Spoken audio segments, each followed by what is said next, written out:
আসসালামু আলাইকুম। আমি শুনেছি তুমি ইংরেজি শিখো। আমি শুনেছি সে খুব মেধাবী। আমি শুনেছি তুমি কঠোর কাজ করো বা কঠোর পরিশ্রম করো। আমি শুনেছি তুমি ভালোভাবে পড়াশোনা করো। আমি শুনেছি তুমি তোমার সময় অপচয় করো।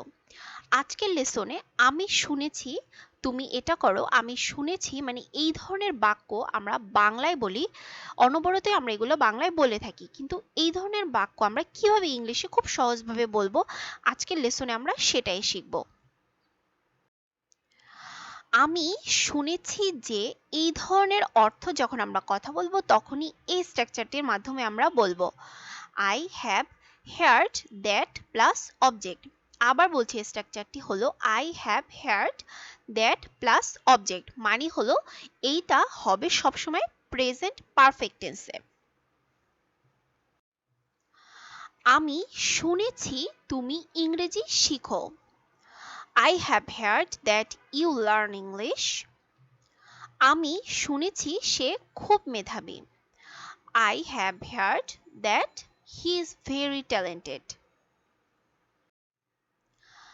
আমি শুনেছি তুমি কঠোর কাজ করো। I have heard that you work hard. আমি শুনেছি তুমি ভালোভাবে পড়াশোনা করো। I have heard that you study well. আমি শুনেছি তুমি ট্র্যাডিশনাল খাবার পছন্দ করো। I have heard that you like traditional foods. আমি শুনেছি তুমি তোমার সময় অপচয় করো। I have heard that you waste your time.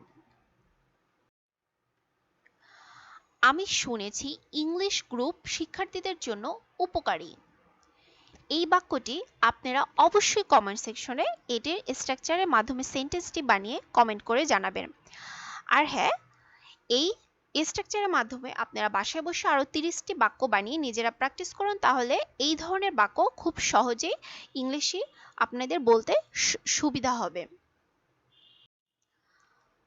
তো আজকের ভিডিওটি এই পর্যন্তই। যদি ভিডিওটি ভালো লেগে থাকে তাহলে অবশ্যই লাইক করবেন, শেয়ার করবেন, কমেন্ট করে জানাবেন কেমন লাগলো। আর যারা নতুন তারা অবশ্যই আমার চ্যানেলটি সাবস্ক্রাইব করবেন। আল্লাহ হাফেজ, আসসালামু আলাইকুম।